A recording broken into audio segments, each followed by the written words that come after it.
Guys, Millsy bringing you the absolute fire content right now on what was formerly known as the Fire Day 18 channel. We're going to work on a new intro for that. Anyways, hope everyone's doing well. And in today's video, we will be covering the opening day predictions, or better yet, the 2024 MLB season.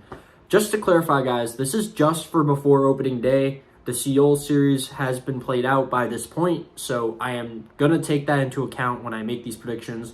But know that this is a pre-opening day prediction video, not pre-Seoul series. So I just wanted to get that out of the way. They're hitting than the Marlins, and I think that their bullpen is going to be what carries them to a fourth place title of 79-83. And I know that doesn't say a lot, but considering their last place, I'm being very generous. The third place team, the Mets. Lol Mets. They're my third place team. And I know it sucks because it's like, I hate to go over expectations on them when they always underperform. But it's like, I don't know. Every year, we're always saying, oh, there's something different about this team. Oh, they got this player. I think the Mets are going to be still pretty good. Pete Alonso is still a really good power hitter. Luis Angel Acuna going down to injury is a tough blow on them. Or was it? No, it wasn't Luis Angel Acuna. He might make it, though. He's going to be pretty good. Yeah, they lost guys like Ronnie Mauricio, though, to injury. Tough loss, though, especially because he's so young and he could be really good. Just sucks that they're losing him now, so we can't even see him in a full season. Their offense, I think, is going to have good firepower. I mean, DJ Stewart was a pretty solid bench piece for them. Again, Pete Alonso is still on that team. Francisco Alvarez is going to be very good. He was already okay last year. Didn't have the best hitting stats, but you could tell he contributed, and I think he could contribute again in a very similar capacity. The closing, they got Edwin Diaz coming back. That's going to be huge because they had a very iffy bullpen without him last year due to injury. David Robertson was a good piece, but he's not there anymore, so luckily Edwin Diaz is going to come back in that role. Seth Lugo, obviously losing him was tough too, but I don't see this team being first place or second place when you consider the amount of competition they have. So I see them being 86 and 76. So going up next, we get the Philadelphia Phillies. I love this team in terms of offense. They are so awesome to watch. JT Realmuto, Bryce Harper at first, Bryson Stott, who looks really good, Trey Turner at short. I can't not be amazed with the names I'm saying out loud. They just look like a team that's going to compete every year, and they are. They are making big strides. They literally made the World Series last year. They had Nick Castellanos hitting bombs on like really tragic days. You can't not count out the Phillies. I just don't think they're going to be first place because the Braves are just so good. And I know I'm sounding vanilla when I say this, but Phillies are not going to be a first place team. They're going to be a second place team, but I just don't see them being first. And they're really good. Starting pitching is still strong. Aaron Nola being signed to an extension. I don't know how I feel about that. I'm not saying Nola's not an ace. I just don't think I think he's on the lower caliber of aces right there. And overall, I just think this team is going to be just a 97 and 65 team. And I say this casually just because the first place team is going to be really good. In this case, the Braves. But overall, the Phillies are going to have a good season. They're going to easily acquire the wild card, I think. No question about it. Which leaves me to the first place team, the Atlanta Braves. Not much can be said about this team other than that, well, they have really good starting pitching. Kyle Wright, Max Fried, among other good starting pitchers I probably haven't listed. Their bullpen, also very, very strong. They had some players that even came up strong for them in the postseason a couple years ago. Even a former 09 draft pick that people didn't really look high upon. And look at him now, Tyler Matzik, absolute beast of a player. And let's talk about their infield for a minute. One of the best in baseball. You got Matt Olson, Austin Riley at third. Shortstop might be Orlando Arcia, but that's still, again, very wonky position for them to figure out because, it used to be Dansby, but now he's a Cub, so they're going to probably figure that one out. Second base, you got Ozzie Albies. The outfield, Ronald Acuna Jr. leading the charge in right field. Center field also looks pretty strong, and Michael Harris. They didn't have Eddie Rosario anymore, but he's a guy who's very replaceable, so yeah, again, Eddie Rosario going to the Nationals. It does suck when you lose your NLCS MVP, and I say this with a lot of bias as Eddie Rosario was a Minnesota Twin. But I think the Braves are going to be very strong. 103 and 59 is still going to be the record. I don't think they're going to win the most amount of games. I'm saving that for another team listed later. Going on to the NL Central. Again, the Central is going to probably be the weakest division, but it's going to be better than the AL Central, but it's the weakest National League division. So to start, I'm going to make a bold prediction, and I think it's going to be so bold. The Brewers are going to be a last place team. There, I said it. The Brewers are going to be last place. I just don't think they have the team that's going to... They don't have a team that wants to compete. They have a team that wants to settle for mediocrity, but only be good in like maybe a couple years. Maybe 2027. Again, I could be proven wrong, but I mean, you have guys like Jackson Chourio on the comeback who they signed before he even made the majors. So I could be proven wrong, but I just don't see this team doing anything. Trading Corbin Burns was such a big loss. You lose a big ace in them. Their bullpen's good. They got Abner Uribe in there. Very strong closer for them. Hitting is going to be an interesting situation. I mean, I know they have like Sal Frelick, who's a very solid fielder for them and a decent hitter. Christian Yelich is still in that team. While not his MVP self, he's still pretty good, I'd say, for them to an extent. Catching is going to be good when you got guys like William Contreras still on that team. So their hitting's going to be good. Their bullpen's going to be great. It's just their starting pitching, in my opinion, that's not going to do it. And when you don't have starting pitching, I just think you're going to tire out your bullpen more, which leads me to say that this team is going to go 73-89 as the last place of the NL Central. Moving up next on my predictions, we got the fourth place, the Pittsburgh Pirates. They're kind of just going to settle in on that fourth place spot comfortably. I don't know. Paul Skeens is going to be in the majors this year probably. But again, a starting pitcher can't pitch every game. He's going to make a difference. He's probably going to get Rookie of the Year. Although, again, I don't know about that. I just don't even know if they're going to even get third place in this division. They're hitting very solid. You got Brian Reynolds, who's a very, very streaky but very good outfielder for them nevertheless. You even got guys like Tamar Johnson, who's going to be a very solid prospect. Yuri Rodriguez, O'Neal Cruz for a full season. Maybe he'll do good. Maybe he won't. I don't know. O'Neal Cruz is a guy I wasn't super high on outside of him having a really strong arm. He could be good. Again, I really think this team's record is going to depend a lot on how their younger players perform rather than their veterans. And when I say they're veterans, I only mean someone like Brian Reynolds. Their starting pitching is going to be very strong, though, I think. I think when Paul Skeens makes his debut, he's going to be good. I just think that team in general, their bullpen has guys like Colin Holderman, who is a very decent player for them. I think they still have David Bednar, too, on that team, who's a very great closer. Again, he's saddled on a mediocre team. This team's going to go 79-83. Mediocre, but they're going to do better than the Brewers. Now, for my third place team, I'm going to say the Cincinnati Reds. I know you guys were thinking I was saying Cardinals. I know it. I know Cardinals were last, but Jesus, guys, fellas. The Reds are going to be third place. They're going to be good. They're going to be great, but they're not going to be incredible. Incredible is what separates the third place teams from the first and second place. We'll see how Ellie De La Cruz does. He could be good. I don't know. He kind of slumped in the second half. I think MLB rides his dick so much. People think Ohtani gets his dick riding, but at least there's a reason why. I don't see why with Ellie, other than that he's this generational talent who smashes bombs. What bombs? I saw like maybe 14 or 15, and that was it. To be honest, I think their best player, hitting-wise, is probably Spencer Steer. Spencer Steer, I love that man to bits. I remember him as a Twin. I hated when we traded him for Tyler Mahle, who was injured. We also traded Encarnacion Strand to that team, who's also a player who looks to be pretty good. I see this team being very promising. I just don't see them being second or first place promising. They're going to have a record of 84-78. Starting pitching is going to be good. Hunter Green can have a bounce-back year again. He's shown he has the promise to do it. He just needs to execute. Plan and execution, guys. Second place team is going to be the St. Louis Cardinals. They're going to go 95-67 in a tight race for first place. They have Sonny Gray they recently acquired, who was the second place Cy Young guy. He was literally behind Garrett Cole. And I don't know if Sonny Gray is going to replicate that, but that deserves to be mentioned. When you consider the year Sonny Gray had, he was great at not allowing home runs. He was a very good ace for the Twins team that needed it in those couple years that he was there. That the hitting field is going to be good. You got guys like Nolan Gorman in there, Paul Goldschmidt, and Nolan Arenado. I mean, come on, guys. And even Tommy Edman, I believe, is still there. Like, you still have a good infield, guys. Just don't underperform. Like, Paul Goldschmidt didn't have nearly the MVP year he had. Same with Nolan Arenado. He was just not that good. Like, he was decent, but he clearly wasn't himself. When you have a catcher like Wilson Contreras there, too, who, by the way, different from William Contreras, though they're brothers. Wilson Contreras is going to be very good for them, hitting-wise. Outfield, Jordan Walker, we'll see how he does in terms of like a fielding standpoint, but his hitting has shown he can do it, and if he can do it, I think this team can ride very high. Starting pitching made massive improvements. I think you make massive strides there. You get a bonus in my book. The bullpen is going to be pretty decent, I'd say.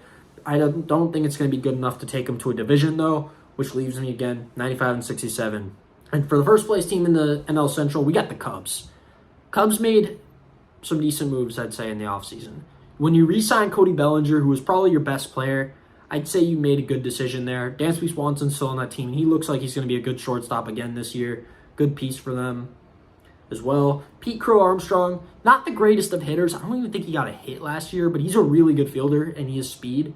I feel like he's going to be a kind of like, best way I can describe him is Juan Taveras.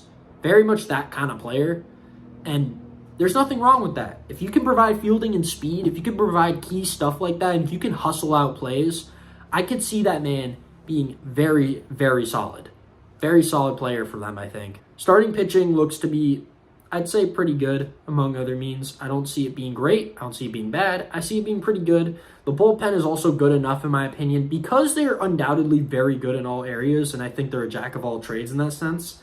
They're going to go 98 and 64. Like I said, it's going to be a tight race for the division. I was debating between the Cardinals and Cubs, even Reds for a fat minute, but eventually I came to a quick conclusion there.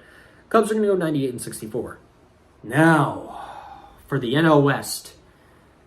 Jesus Christ. This team, I'd say, is the closest you can get to the AL East in terms of, like, quality of teams. When you got teams like the Dodgers, D-backs, Giants, and Padres all in one division, it's tough for me to say there's not going to be two teams under 500, which is why the Rockies are going to be under 500. They're going to be 71 and 91. Their bright spot is Nolan Jones. Chris Bryant is just an afterthought right now with the amount of injuries that guy gets. The starting pitching is not done any favors by that stadium, and they're hitting just it's probably the best part, and that's not saying much when you have only guys like Nolan Jones, Brendan Rodgers, occasionally Charlie Blackmon. Padres, interesting team. They lost Blake Snell, their Cy Young, but they also did make some decent moves, nevertheless. Decent. Also, you lost Juan Soto, so I don't see this team going top 3, but they're not going to be bad. They're going to be 81 and 81. When you still got a very decent bullpen and you signed Dylan Cease, who maybe needed a change of scenery. If he gets that change of scenery he needed and he pitches well, I think he could be a serviceable replacement, I'd say, for Blake Snell. I don't know if Yu Darvish is still there, guys. If he is, he's also going to be very decent as well for them. Hyseong Kim is a very solid hitter. Same with Fernando Tatis playing out there in right field now because Hyseong Kim took his damn spot. Going on to third place, I got the San Francisco Giants.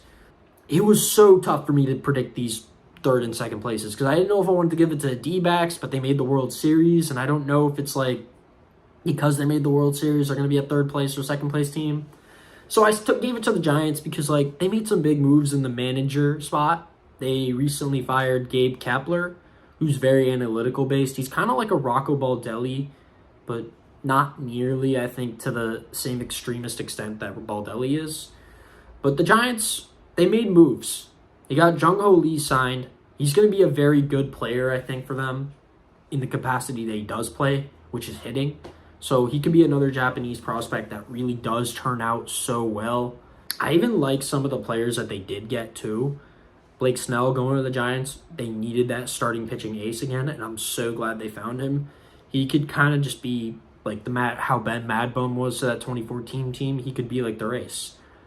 Could be seeing good players like Wilmer Flores also have a good year again, too. I liked Wilmer Flores on that team a lot. He's a player I always follow, and I do think the Giants team has what it takes now to compete in the wild card spot, pitching-wise. And I don't think their hitting's like anything stellar, but I do think that they have the pitching to at least maintain a strong foothold. They're going to go 87 and 75. Second place team was going to go to the Arizona Diamondbacks. They're good. They're really good. I love that whole team. They're starting pitching, and I know I say this for every team, but I'm not kidding when I say that I like that team a lot. Merrill Kelly, Brendan Pfaadt, Zach Gallen. That's a really good three-punch of starting pitchers right there. That bullpen, too. Paul Sewald, very decent pitcher. Also, closer. Not pitcher. He's a closing pitcher, but you get my point. Their hitting is really young, really raw, really strong. You got guys like Gabriel Moreno, Corbin Carroll, among other really solid players. I remember when this team had Eduardo Escobar, and he was like their best player. Now it's Corbin Carroll. Wow. What a freaking transition, man. That is what I call improvement of the highest order. But overall, I do like this team. Evan Longoria provides a very, very needed veteran presence on that team. And it was crazy to see that guy compete for a ring again. Even if he didn't get it, it was still great that he tried. First base looks pretty good. I think they locked it down pat there. Catching is going to be very strong this year. Starting pitching is going to be very strong this year. Closing is going to be strong this year. The problem with them, I think, is largely due to not having the greatest of payrolls. Like, it's not a particularly, like, they're not a financial team by any means that can, like, make big signings. But, you know, I could see them being good. I see them being very good. But they're not going to be the first place team. And that's going to go to the Los Angeles Dodgers, guys. And I'm not saying the Dodgers are going to be the postseason champs here. But the first place Dodgers... Oh, by the way, I forgot to mention the D-backs record. They're going to be 94-68. The Dodgers... So overall, the D-back record is going to be 94-68. So for the first place team, was there really any question? It's the Los Angeles Dodgers. They're regular season merchants that choke in the postseason. But I can't say that they had the best offseason of any team. When you keep guys like JD Martinez and even Will Smith, and yet you sign players like Yamamoto and you signed Ohtani to a $700 million extension, bro, like they paid $1 billion for two insanely good Asian players. We already seen how Ohtani can do in the majors. Let's see how Yamamoto does in that rotation. Ohtani's going to be hitting for them, though, this year, which does change a lot about how this team is going to perform. But Ohtani is so good that him just hitting is still going to be a big impact. Overall, I think this team is going to go 105-67. They're very strong, very powerful. They're going to be a team that is the one to beat in the postseason, but we already know how that's going to go. So now for my postseason predictions, guys. So I set up the bracket right here of the AL and NL brackets. It's the Mariners versus the Twins, Yankees versus the Rangers, Houston gets a bye, and Orioles get a bye. The NL bracket, Dodgers get the bye, Braves get the bye as the 2nd seed, Cubs play the D-backs, who are going to be probably the 6th seed, Cardinals play the Phillies. So we're going to start with the AL bracket. I'm going to make this as simple as possible. So starting off with the wild card games, it's going to be Twins versus Mariners. And I think this one, I didn't really do like games played because I feel like this one, because it's like a 2 or 3 game series, I just want to go with which team's going to beat the other. Honestly, it was tough to predict this. I think Twins are going to beat the Mariners in the wild card set of 3 games. The reason I say this is mostly because the Mariners have such an impact. They're good. Their offense, I'd say, rivals the Twins, if not better. The pitching is, I think, where it's going to get really close. Because Castillo, Kirby, and why am I forgetting the other guy? I'm still forgetting the other guy. All right, guys, so I think the Twins are going to beat the Mariners in 3 games, though I just think overall the Twins are going to win that series. The offenses, I'd say, are pretty even. Mariners may have a slight edge because they have a star like J-Rod, while Twins mostly have, like, what? Correa? I'd say it's going to be kind of, like, close on the offense, but the pitching is, I think, what separates both teams. When you have guys like Luis Castillo, George Kirby, that was the second guy, and then the third guy is Logan Gilbert. That's who I kept forgetting, Logan Gilbert. But those 3 starting pitchers all can make a huge difference, and their bullpen with guys like Andres Munoz going to be quite good. And if we're under the assumption that the Twins are going to have Yohan Duran back, I could see the Twins taking it just because their bullpen is so good. And their hitting now is more experienced in the postseason. Royce Lewis is, I think, going to have another great year this year. And I just think if his postseason success continues, that team's going to win that wild card round, and they're going to advance to the division. Next up, Yankees versus Rangers. This one was kind of, I wanted to pick the Rangers beating the Yankees. I can't say how many games for sure, but I just see the Rangers winning that because their starting pitching is a lot better. Yes, even with a team like Garrett Cole, I just think the overall pitching on the Rangers is better, and the offense has more experience and is a much more well-rounded team than the Yankees. The Yankees are going to provide some power. They're going to give them some competition, but I just think the Rangers are going to take it. Okay, guys, so the NL is next. We're going to do all the NL wildcard games. So I already told you what the NL bracket is. Dodgers and Braves get the bye, Cubs play the D-backs, Cardinals play the Phillies. We're going to be focusing on those 4 teams that play. To start, I think D-backs beat the Cubs. D-backs have a superior starting pitching. The bullpen is better. The offense is going to be close, but I do think the Diamondbacks take it solely on the experience alone, and I feel like that Cubs roster, which is mostly fresh of faces not from the 2016 team, I just don't see the Cubs putting up a huge fight. D-backs are going to take it. Next up, Phillies versus Cardinals. Cardinals are always a team that makes the postseason, and because of this, they're always really good.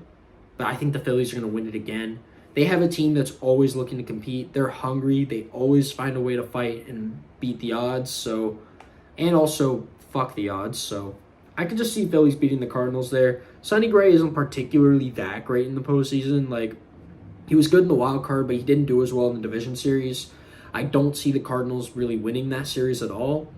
Phillies are going to take it. So now moving on to the division series on both ends, starting off with the AL division series.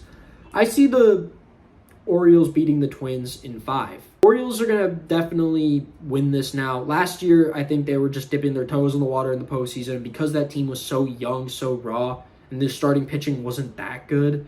They just got demolished by a Rangers offense that knew what it was doing. So I think the Orioles are going to take it in 5, however, because I do think the Twins can put up a fight. Their starting pitching can stifle those bats, keeping the Twins in the games that they need. So Orioles are going to win that in 5. Don't really see it going any other way. The offense is going to be really strong for them. And I think because, remember how we saw last year with how home field advantage didn't necessarily play a part? Well, I do think that's going to also be the same case here. And I do think that the Twins bullpen could be really shaky in the postseason as well. And I just think the Orioles, due to what they had to face in the division series, yeah, we faced the Astros, but we suck against the Astros. And I don't know if it's going to be every different for the Orioles. So overall, Orioles beat Twins in 5. Next up, Rangers versus Astros, another classic matchup. I actually see the Rangers beating the Astros in 4. Yes, the Astros are the division champs, but the Rangers are also the World Series champions. They're the defending champions of that year. I think the Rangers are going to make a good push again and beat the Astros in 4. Their starting pitching is going to, I think, lock it down. If DeGrom stays healthy, I think they're pretty much a lock to win Game 1 if he's going to be the starter. Their offense is really good. Evan Carter, also Wyatt Langford is maybe going to play too. And I'd like to see how he performs in the postseason. Overall, I think they have the pieces to do it, and I think the Astros are starting to be on the decline in terms of their dynasty. But that doesn't make them a bad team. I don't think this is going to be an easy series to win for them. And again, I had a really tough time picking this one, but I do think Rangers are beating the Astros in 4. And we're not seeing the Astros in the championship series. Next up, the NL. It's going to be Phillies versus Dodgers, Braves versus D-backs. We're going to start with the Phillies. They're going to beat the Dodgers in 5 games. Dodgers are going to choke again, but this time to the Phillies, I think, because the Phillies, their offense, they've shown they can beat teams way above their caliber in terms of record. I think the Phillies are going to repeat to the NLCS again, and we're going to see a really, really good fight. So Phillies are going to beat the Dodgers in 5. Yamamoto is not going to have a great postseason. Kershaw is going to be Kershaw. And yeah, that's all that needs to be said there. Braves versus the D-backs. These are 2 teams that are both really similar, yet really different. I think Braves are going to beat the D-backs in 4, however, though. Braves, I think, 1, they're not facing the Phillies in the division series, which is always bad luck, so they're going to probably beat this team. 2, their offense is more equipped for the postseason, and they probably are going to have Acuna back again as well. We saw how he did in the postseason. No, we didn't. He was not even existent, but maybe he'll be existent because it's not the Phillies. Austin Riley might do a lot of damage for them too. We could see their starting pitching carry. Overall, D-backs take the Braves in 4. So going on to the AL Championship Series, the Orioles versus the Rangers, the team that beat them last year. I think the tides are going to turn. The Orioles beat the Rangers in a bloodbath of 7 games where offense is going to carry the load for both teams. We're going to be seeing home runs put up, so many RBIs. Orioles are beating them in 7, not 6, not 5, not 4, 7 games. It's going to be intense, but I think it's going to come out on top with Corbin Burns pitching the final 3 innings, closing that shit out, and the Orioles going to the World Series. And Orioles fans are going to be happy when I say this. So going on to the NL Championship Series, it's going to be the Braves versus the Phillies. You know what I might be thinking? The Braves are going to choke. Well, no. The Braves do not choke. The Braves beat the Phillies in 6. They secure another World Series, their second in 3 years. And I could see this team we'll see what they do. But overall, Braves are going to beat the Phillies in 6. I think they're going to have it figured out. They're going to pitch a little bit better. Yeah, they're going to have competition, but I could just see the Braves fighting more after realizing the amount of times they lost versus the Phillies. I could just see them bouncing back. They're going to take it by force. Come on, they're going to be the NL Championship Series winners. Next up, guys, we got the Orioles versus the Braves, the World Series matchup. And for the final prediction of this video, we got the World Series matchup, the Orioles versus the Braves. Two teams that, like I said, are very similar. The Orioles were in the position that the Braves were in a few years ago, and we're seeing them back face to face, battle to battle, nose to nose, bat to bat, ball to ball. And I think that it's going to end with the Braves winning the World Series in 5 games. Orioles do not have World Series experience. They have some postseason, but I just see it being the Braves this year because they're just too strong to beat. They have great offense. Both teams do, but Braves have a more mature, seasoned offense, while the Orioles have more of like that rookie, sophomore firepower with a couple veterans. But yeah, even Santander is a veteran at this point. But I just see the Braves winning this one in 5 games. The World Series MVP, I can't predict per se. I mean, if I want to be the obvious one to make the pick, I think it's going to be, I could say it's Ronald Acuna Jr., but I actually think it's going to be Michael Harris because they always pick a player that I don't think is more talked about enough. We saw that with Steve Pearce. I think we could see that again with Michael Harris II, but Michael Harris is a better player, obviously. So Braves beat the Orioles in 5, and that is my MLB 2023 season predictions. I don't know how this is going to go. I do not know if I even got this right, but I do think I did a pretty decent job considering the analysis I did beforehand in terms of at least the players. Even if I don't remember every player by heart, at least I think I can get a general idea of how these teams performed. And the next video, we'll be doing an awards season prediction where I predict Rookie of the Year, MVP. I don't think there's a comeback of the year, but we'll do Cy Young. We'll do all those predictions next video. And yeah, I'll see you guys in the next one. I hope you guys enjoyed. If you want to hit that little red button, you can, but there's still fire content coming your way either way, so expect that. And I'll see you guys later. Bye.